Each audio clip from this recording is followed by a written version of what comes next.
નમસ્કાર દર્શક મિત્રો, વાત કરવી છે આજે સાબરમતી પરથી જેનું નામ મળ્યું, સાબરમતી પરથી જેનું નામ પડ્યું એ સાબર ડેરીના આદ્ય સ્થાપક ભુરાભાઈની. ઘણા બધા તો ભુરાભાઈને વિસરી ગયા છે. અમે અત્યારે જે ગુણો એમનામાં વિકસ્યા છે ભુરાભાઈમાં નહોતા, એટલે યાદ રાખવામાં પણ કંઈ સરવાળે ફાયદો નથી, નુકસાન જ છે. ગુજરાતમાં સહકારી ધોરણે ડેરી ઉદ્યોગની શરૂઆત 1946માં ભારતના લોખંડી પુરુષ તથા નાયબ વડાપ્રધાન સરદાર વલ્લભભાઈ પટેલની પ્રેરણાથી અને શ્રી ત્રિભુવનદાસ પટેલ જેવા સંનિષ્ઠ સહકારી આગેવાનોના પ્રયાસોને લઈને થઈ. પહેલા આણંદ મુકામે અમૂલ ડેરીની સ્થાપના કરવામાં આવી. તેને પગલે પગલે ગુજરાતના જુદા જુદા જિલ્લાઓમાં જિલ્લા સહકારી દૂધ ઉત્પાદક સંઘો અને પ્રાથમિક કક્ષાએ દૂધ સહકારી મંડળીઓની રચના કરવામાં આવી. આમ થવાને કારણે દૂધના ધંધામાં તે સમયે ચાલતી ગેરરીતિઓ તેમજ ખેડૂતો અને દૂધ ઉત્પાદકોનું શોષણ અટક્યું. આજે ગુજરાતના દરેક જિલ્લામાં સહકારી ધોરણે ડેરી ઉદ્યોગનો વિકાસ થઈ રહ્યો છે. એ આનંદની વાત છે. પણ એમના પ્રતિનિધિઓ જે રીતે એમનું શોષણ કરી રહ્યા છે, જે રીતે બખ્ખા એમને થઈ રહ્યા છે, તે કદાચ નહીં તો ગલબાભાઈને ખબર હોય, નહીં મોતીભાઈને ખબર હોય, નહીં કુરિયનને ખબર હોય, નહીં ત્રિભુવનદાસને ખબર હોય. વાત કરવી છે આજે સાબરકાંઠા જિલ્લાની. સાબરકાંઠા જિલ્લામાં ખેડા જિલ્લા જેવી પરિસ્થિતિ પ્રવર્તી હતી. દૂધ ઉત્પાદક ખેડૂતનું ખાનગી વેપારીઓ દ્વારા શોષણ થઈ રહ્યું હતું, જેથી સરદાર પટેલ સાહેબે જે સંદેશો આપ્યો ખેડા જિલ્લા માટે એ ઝીલી જિલ્લાના સહકારી કાર્યકરોએ દૂધ ઉત્પાદક ખેડૂતોને સંગઠિત બનવા અનુરોધ કર્યો. ગ્રામ કક્ષાએ દૂધ મંડળીની રચના કરવા માટેના સક્રિય પ્રયાસો શરૂ કર્યા અને 1964માં પ્રાંતિજ તાલુકાની 19 દૂધ મંડળીઓના સહકારથી સાબરકાંઠા જિલ્લા સહકારી દૂધ ઉત્પાદક સંઘ સાબર ડેરીની સ્થાપના કરવામાં આવી અને તારીખ 29/9/65ના શુભ દિને 19 દૂધ મંડળીઓ દ્વારા કુલ 5100 લીટર દૂધ દરરોજ એકત્રિત કરી અમદાવાદ મ્યુનિસિપલ ડેરીમાં મોકલવાની વ્યવસ્થા ગોઠવી અને આ રીતે સાબરકાંઠા જિલ્લામાં સહકારી ધોરણે દૂધના ધંધાના શ્રી ગણેશ મંડાયા. મ્યુનિસિપલ ડેરીની નીતિને કારણે જિલ્લાની દૂધ મંડળીઓને ઘણી મુશ્કેલીઓ વેઠવી પડતી હતી. કેટલીક વાર દૂધનો નિકાલ કરવાનો પ્રશ્ન પણ ઉપસ્થિત થતો હતો. પરંતુ જિલ્લાના દૂધ ઉત્પાદકોના સદભાગ્યે સાબરકાંઠા જિલ્લાના તે વખતના સંસદ સભ્ય શ્રી સીસી દેસાઈના પ્રયાસે એનડીડીબી અને સ્વપ્નદ્રષ્ટા ડોક્ટર વી કુરિયનના પ્રયાસોથી અને દૂધ ઉત્પાદકોની શુભ નિષ્ઠા અને લાગણીથી ઓપરેશન ફ્લડ નંબર 1 યોજના હેઠળ સાબરકાંઠા જિલ્લામાં અદ્યતન ડેરી પ્રોજેક્ટ ઉભો કરવા માટે 2.52 કરોડની નાણાકીય સહાય મળી.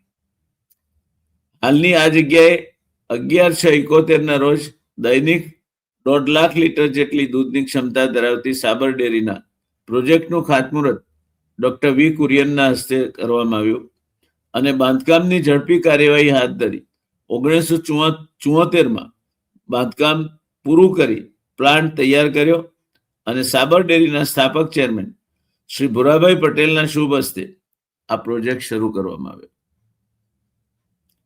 જિલ્લાના ખેડૂતોએ ધીમે ધીમે સહકારી ધોરણે ડેરી ઉદ્યોગ શરૂ કરવા માટેની સમજ કેળવી અને તેમણે પણ આ પ્રવૃત્તિમાં વિશ્વાસ મૂક્યો અને આ વ્યવસ્થાનો તેમણે સ્વીકાર કરવા માંડ્યો.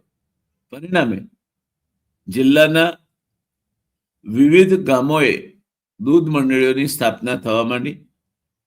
દૂધ ઉત્પાદકો તેમનું દૂધ હવે દૂધ મંડળીમાં મોકલવા લાગ્યા. દૂધ ઉત્પાદકોની સાથે વપરાશકાર ગ્રાહકોએ પણ દૂધની વિતરણ વ્યવસ્થામાં સહકાર માટે હાથ લંબાવ્યો. જે ધ્યાનમાં લઈને દૂધની બનાવટો જેવી કે પાવડર, ઘી, માખણ, ચીઝ, શ્રીખંડ વગેરેનું ઉત્પાદન આગળ જતા હાથ ધરવામાં આવ્યું. જિલ્લાના 13 તાલુકાઓ પૈકી 4 તાલુકાઓ આદિવાસી વિસ્તાર ગણાય છે. તેમાં આદિવાસીઓની મુખ્ય વસ્તી રહેલી છે. સાબર ડેરીના લાભો આદિવાસી વિસ્તારના લોકોને મળી રહે તે માટે શરૂઆતથી કાળજી લેવામાં આવી છે. આદિવાસી વિસ્તારનું અંતર વધુ હોવાથી દૂધ ડેરીમાં આવતા ખાટું ન થઈ જાય તે માટે અંતર લાંબુ છે, દૂધ આવતા વાર લાગે તો ખાટું થઈ જાય, તો ધનસુરા ખાતે 1 લાખ લીટર, ખેડબ્રહ્મા ખાતે 50,000 લીટર અને શામળાજી મુકામે 25,000 લીટર કુલ દૈનિક 1.25 લાખ લીટરની ક્ષમતાવાળા શીત કેન્દ્રો સ્થપાયા. આ રીતે આદિવાસી વિસ્તારના લોકોને પણ સહકારી ડેરી ઉદ્યોગ દ્વારા શ્વેત ક્રાંતિના લાભો આપી તેમનું આર્થિક જીવન ધોરણ સુધારવામાં ડેરી હરહંમેશ પ્રયત્નશીલ રહી. ભવિષ્યમાં પણ જિલ્લાના છેવાડા વિસ્તાર સુધી દૂધ મંડળીઓ રચી છેલ્લા માનવ સુધી શ્વેત ક્રાંતિના લાભો પહોંચાડવા સાબર ડેરીની યોજનાઓ ઘણી પ્રયત્નશીલ રહેશે. આ ઉપરાંત સહકારી ડેરી ઉદ્યોગનો જે મુખ્ય ઉદ્દેશ છે કે દૂધનું ઉત્પાદન ખર્ચ ઘટાડી દૂધનું ઉત્પાદન વધારવું અને દૂધ ઉત્પાદકોને દૂધનું 12 માસ કાયમી બજાર પૂરું પાડી તેમને પોષણક્ષમ ભાવે મેળવી આપવાનું ધ્યેય સિદ્ધ કરવામાં સાબર ડેરીની નીતિ કાર્યક્રમ બંને સફળ રહ્યા છે.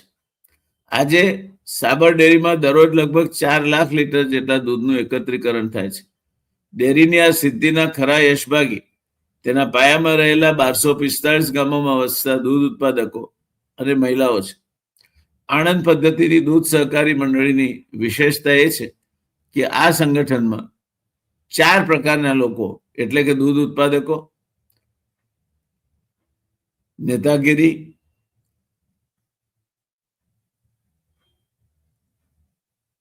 વ્યવસાય નિષ્ણાતો, અધિકારીઓ અને વપરાશકારો, આ ચારેયના સુભગ સંયોજનથી સહકારી ડેરી ઉદ્યોગનું માળખું સંગીન બને છે. દૂધ ઉત્પાદકોને દૂધના પોષણક્ષમ ભાવો આપવાની સાથે વપરાશકારો ગ્રાહકોને વ્યાજબી ભાવે શુદ્ધ ચીજો મળી રહે કે જે પણ નજર સામે રાખવામાં આવ્યું છે. સાબરકાંઠા જિલ્લાની વાત કરીએ તો સાબરકાંઠા જિલ્લામાં સહકારી ધોરણે ડેરી ઉદ્યોગને સંગીન બનાવવામાં જિલ્લાની સહકારી ક્ષેત્રની નેતાગીરીનું પ્રદાન ઘણું છે, તેની નોંધ લેવી જોઈએ. સાબર ડેરીના સ્થાપક પ્રમુખ શ્રી ભુરાભાઈ પટેલ ભણતર ઘણું ઓછું છતાં એક પ્રગતિશીલ ખેડૂત તરીકે તેમની આગવી કોઠાસૂઝ, વ્યવહારુ હૈયા ઉકલત અને અદ્ભુત કાર્યશક્તિ દાદ માંગી લે તેવા હતા. તેમના તેમજ જિલ્લાના તમામ કાર્યકરોના સંનિષ્ઠ પ્રયાસોથી સહકારી ડેરી ઉદ્યોગના મૂળ જિલ્લામાં ઘણા ઊંડા ગયા છે અને આજે તે વિશાળ વૃક્ષ બની લહેરાઈ રહ્યું છે. બહારની કોઈ તાકાત સહકારી ડેરી ઉદ્યોગની ઇમારતને નબળી પાડે કે તોડી શકે તેમ નથી, પરંતુ હજુ પણ વધુ સંગીન પાયા ઉપર આ પ્રયોગ મુકાશે તેમાં હવે કોઈ શંકા નથી. જિલ્લાની નેતાગીરીની સફળ સમર્પણની ભાવનાની સાથે જિલ્લાના દૂધ ઉત્પાદક ખેડૂતોની વફાદારી, વિશ્વાસ, સૂઝ અને સમજ આ ઇમારતના પાયામાં રહેલ છે, જે તેની સંગીનતા માટે કારણભૂત છે. આ દૂધ મંડળી તેમજ સંઘનું સંચાલન જિલ્લાના દૂધ ઉત્પાદકોએ ચૂંટેલા તેમના પ્રતિનિધિઓ મારફત થઈ રહેલ છે અને સાચા અર્થમાં સંસ્થાના સભાસદ છે અને નિયંત્રણ પણ તેઓ જ કરે છે, જે સાચા અર્થમાં લોકશાહી પદ્ધતિ છે. જોકે હવે અહીંયા ગોળ હોય ત્યાં મંકોડા આવે એમ હવે અહીંયા માલ દેખાવા માંડ્યો છે, એટલે સાબરકાંઠા જિલ્લામાં પણ કેટલાક મંકોડાઓ હવે બહાર પડ્યા છે. કઈ રીતે આમાંથી ભાગ બટાઈ કરવી, કઈ રીતે આમાંથી આપણે આપણું ખેંચી લેવું, સાબરકાંઠાની ડેરી સામે આ મંકોડાઓ મોટો પડકાર આવનાર સમયમાં ઊભો ન કરે તે દૂધ ઉત્પાદકોએ જોવાનું છે. તે વખતના સાબરકાંઠા જિલ્લા પંચાયતના અધ્યક્ષ શ્રી ગોપાલભાઈ પટેલ, જિલ્લા સહકારી બેંકના અધ્યક્ષ શ્રી અંબુભાઈ પટેલ અને સાબર ડેરીના અધ્યક્ષ શ્રી ભુરાભાઈ પટેલ એમ ત્રણેય સંનિષ્ઠ સહકારી કાર્યકરોના સમન્વય અને સહયોગથી આ ડેરી ઉદ્યોગ સાબરકાંઠામાં વિકસ્યો અને સંગીન બન્યો. દૂધ ઉત્પાદક ખેડૂતોએ તેમની હૂંફ અને પ્રેરણા સતત મળતા રહ્યા. એટલું જ નહીં, પરંતુ સ્વર્ગીય ગોપાળભાઈ અને શ્રી અંબુભાઈ પટેલ ડેરીના બોર્ડ પર રહી વર્ષો સુધી સેવાઓ અને માર્ગદર્શન આપતા રહ્યા. સ્વર્ગીય ગોપાળભાઈ તો એમનું અવસાન થયું ત્યાં સુધી ડેરીના બોર્ડના ડિરેક્ટર તરીકે માર્ગદર્શન આપતા રહ્યા.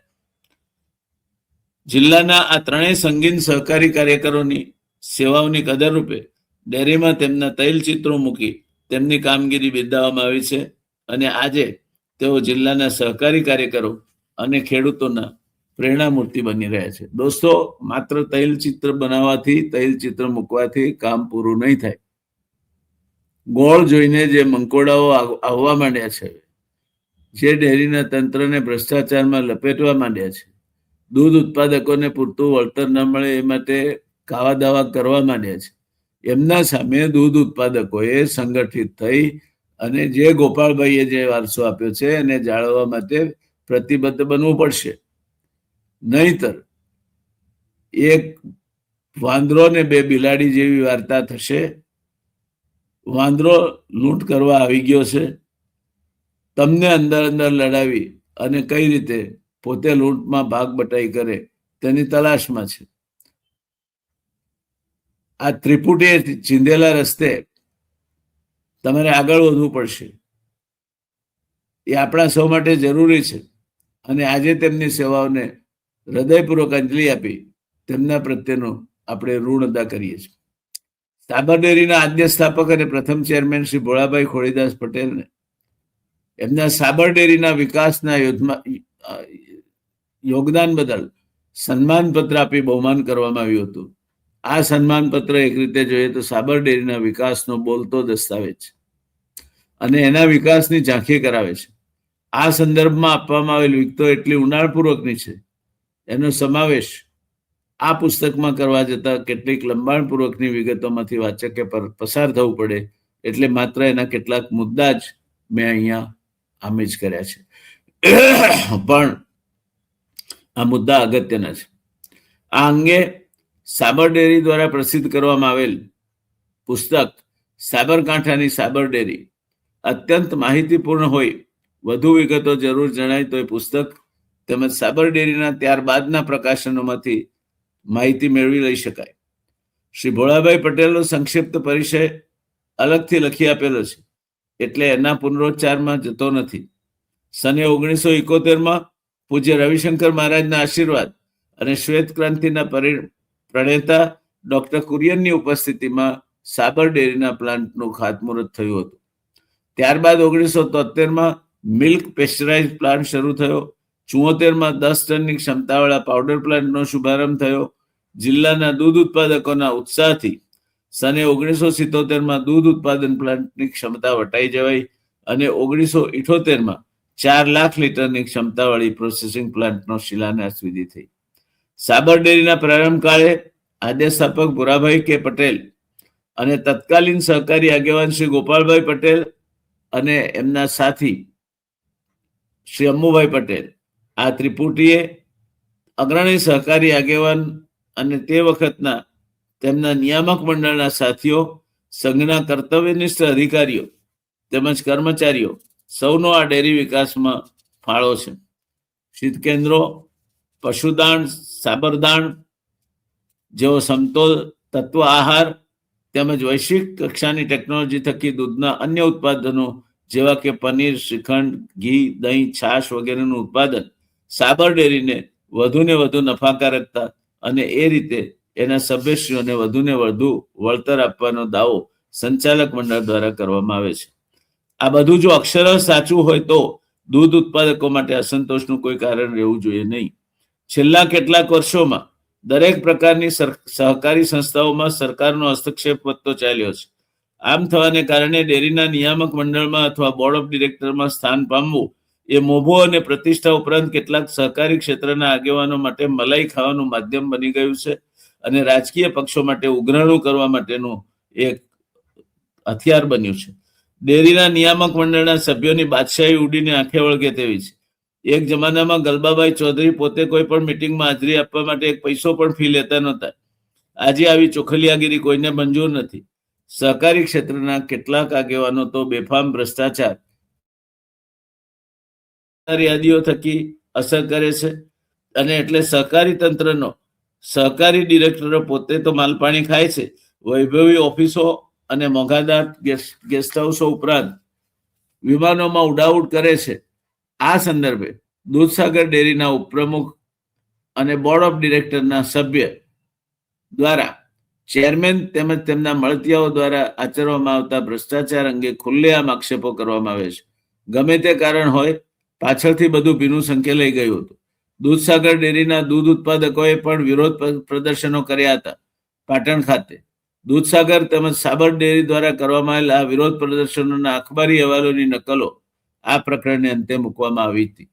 આમ આ બધું જોઈએ ત્યારે લાગે છે કે હવે ત્રિભુવનદાસ, કુરિયન, ગલબાભાઈ, મોતીભાઈ ચૌધરી, વિઠ્ઠલભાઈ પટેલ કે ભોળાભાઈ પટેલનો યુગ આથમી ગયો છે.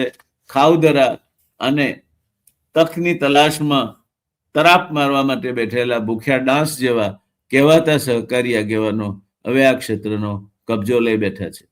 અને જો ચેતતા નહીં રહેવામાં આવે તો એ સહકારી ક્ષેત્રને સંપૂર્ણપણે ખતમ કરી દેશે. કારણ કે સામે ખાનગી ક્ષેત્ર સંપૂર્ણપણે લાયસન્સ મુક્ત બન્યું છે, અને સહકારી ક્ષેત્રના સામે એ હરીફાઈ કરી અને સહકારી ક્ષેત્રને ખતમ કરી નાખશે. જોઈએ આપણે શું થાય છે તે. પણ અત્યારનું જે પરિસ્થિતિ છે, અને અત્યારે બોર્ડ ઓફ ડાયરેક્ટર્સમાં આ જે બધી ડેરીઓના જે બેસે છે એ સમાજના સાવ સાચા પ્રતિષ્ઠિત માણસો છે. એમાંના મોટાભાગના લોકો ઉપર એક યા બીજા આક્ષેપો છે, ચારિત્ર સ્ખલનના આક્ષેપો છે, અને ગોલમાલના આક્ષેપો પણ છે. જેલમાં જઈ આવવાનું સૌભાગ્ય પણ એમને પ્રાપ્ત થયું છે. ત્યારે આપણે ચેતતા નહીં રહીએ તો જાગતાની પાડી ને ઊંઘતાનો પાડો એના આપણે ગુમાવવાનું આવશે, એમાં કોઈ શંકા નથી. દોસ્તો, આપણે યાદ રાખીએ કે આપણે ગલબાભાઈના વારસાને જાળવવાનો છે, આપણે ભૂરાભાઈના વારસાને જાળવવાનો છે, આપણે મોતીભાઈ ચૌધરીના વારસાને જાળવવાનો છે, આપણે માનસીભાઈના વારસાને જાળવવાનો છે, કુરિયનના વારસાને જાળવવાનો છે, ત્રિભુવનદાસના વારસાને જાળવવાનો છે. ત્યારે આ ઉદ્દંડ અને લાંચિયા સહકારી આગેવાનોને ચલાવી લઈને આપણે પાપમાં ભાગીદાર બનીએ છીએ, એવું તમને નથી લાગતું? બસ મારી વાત અહીં જ અટકાવું છું. ભૂરાભાઈને મારી શ્રદ્ધાંજલિ. સાબર ડેરી હજુ પણ પ્રગતિ કરે અને એનો ખરો ફાયદો દૂધ ઉત્પાદકોને મળતો થાય એવી ઈશ્વરને પ્રાર્થના. ધન્યવાદ.